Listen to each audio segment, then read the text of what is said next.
This is one of the worst things that I've ever seen in British politics. A total and utter unmitigated catastrophe. The Your Party, or whatever they decide to call it, the new party headed by Jeremy Corbyn and Zara Sultana, have just had their first party conference, and so far, not so good. Look, it's one thing to have a few crazies in your party. Every party seems to have them, especially on the radical left. But it's another thing altogether to give them a stage, a microphone, and broadcast what they're saying to the entire world. And yet, for some reason, that's what they decided to do. So we're going to take a look at it today. First order of business, naming the party, and there's no way they'd put a completely unhinged person on stage and let them spout off some random nonsense before cutting their mic off halfway through. That definitely wouldn't happen, right? Earlier, we heard discussion about the potential damage, the Red Scare of left-wing groups, of the people who have been on the streets, building front. Okay, not a great start, but on to the next speaker. And what have we got? Another equally unhinged person. This time going on a bizarre and defamatory rant about two former party members and current members of parliament. Hi there, conference. My name is Erin from Glasgow. When this party started, it included two MPs who were openly transphobic, one of whom was a landlord. This party preaches unity and equality for its working class members. I'm sorry, I need to stop you there for calling them transphobic from the rostrum. Can you please stick to the motion?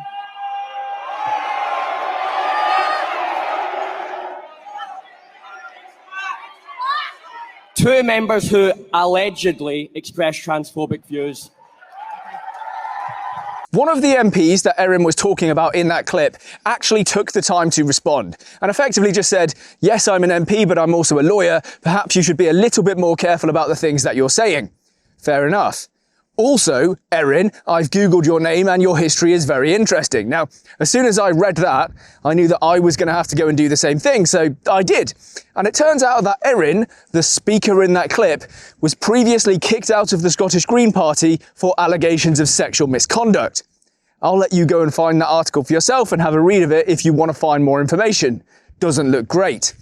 So what does Jeremy Corbyn do? Well, invites him into your party, puts him on stage, gives him a microphone to broadcast his views to the entire public.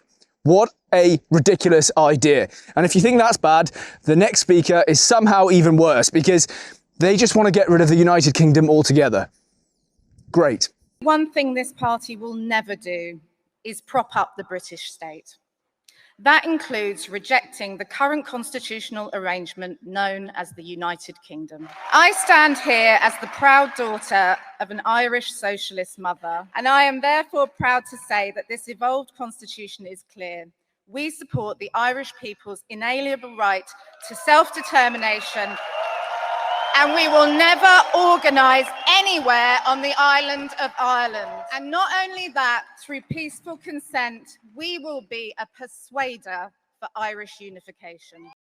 Of course, imagine my surprise. An Irish person is standing on stage saying we should break up the United Kingdom and surrender Northern Ireland to the Republic of Ireland. It's almost like whenever you have foreigners getting involved in your politics, they subvert your country in favour of their own. And this is a much broader point. Foreigners should not be getting involved in our politics. It's that simple, and this isn't controversial. This is the case in the vast majority of countries around the world. In most countries, if you were born overseas or born to parents overseas, you cannot get involved in politics. You can't hold power over the natives. And doesn't that just make sense?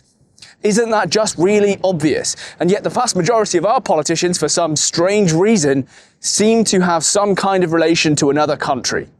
Either they were born there or their parents were. I don't think that's healthy. That's not putting our people first. Not good. And I'll say this as well. If you're in the military and you're trying to pass some kind of vetting, if you were born overseas, you haven't got a chance in hell. If your parents were born overseas, you probably haven't got a chance in hell. And if one of your grandparents was born overseas, they're going to investigate that quite deeply. So why, when we take this so seriously for classified material, are we so unserious about it when it comes to our politicians? It doesn't make any sense to me. That's not how we should be running the country. There was something else very strange that happened before the conference even got underway, because the party itself was actually founded by two people, Zara Sultana and Jeremy Corbyn, and these two famously do not get along with each other. I don't understand why they thought it would be a good idea to form a party, but they did. And Zara decided she was going to boycott this conference. Why? Because members of the Socialist Workers' Party had been barred entry. And so now you get this really weird situation where one of the co-leaders and co-founders of the party is actually boycotting their first ever conference. Not a great look. Would you like those who have been expelled to be reinstated? Absolutely, they shouldn't have been expelled in the first place.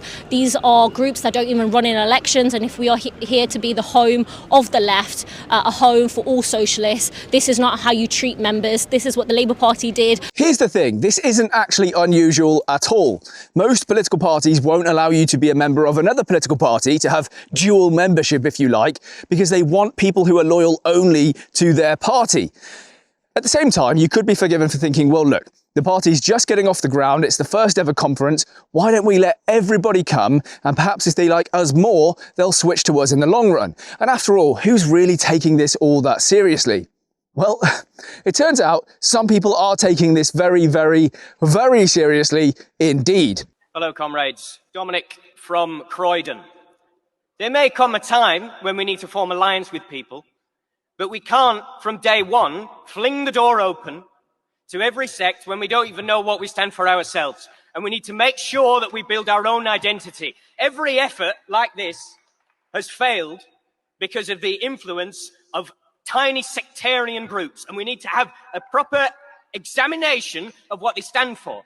And I cannot believe how short some people's memories are, that we have the Socialist Workers' Party coming up here acting whiter than white. We know what they did. We know what they did, comrades. They covered up a rape. They covered up a rape.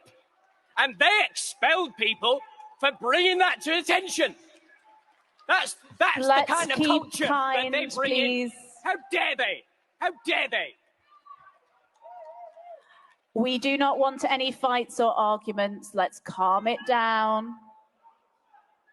We've talked a lot about the toxic politics of the Labour Party, but I tell you, there's some toxic politics We in are these going to have to sects. turn the mic off.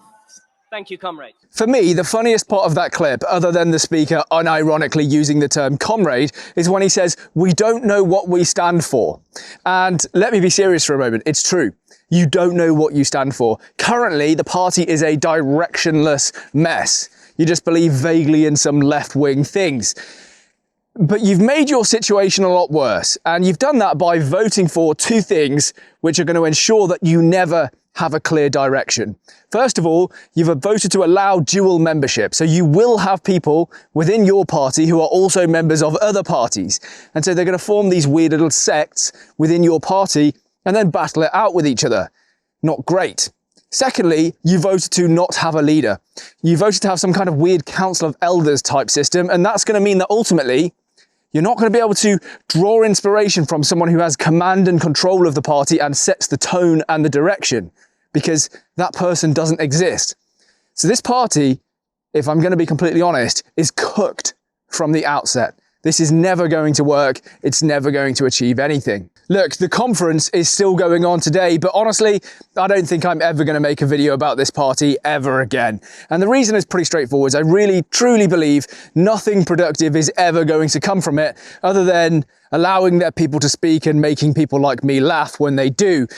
Beyond that, beyond the comedy value, there's nothing good here at all. The dream of the Islamic Communist Trans Rights Alliance is basically just fallen apart, and they did have a chance to launch and capture some momentum, but they scuppered it, they ruined it, and in large part that was Zara Sultana's fault, who is now boycotting the conference. It's almost like she's only there to destroy it and then move over to the Greens.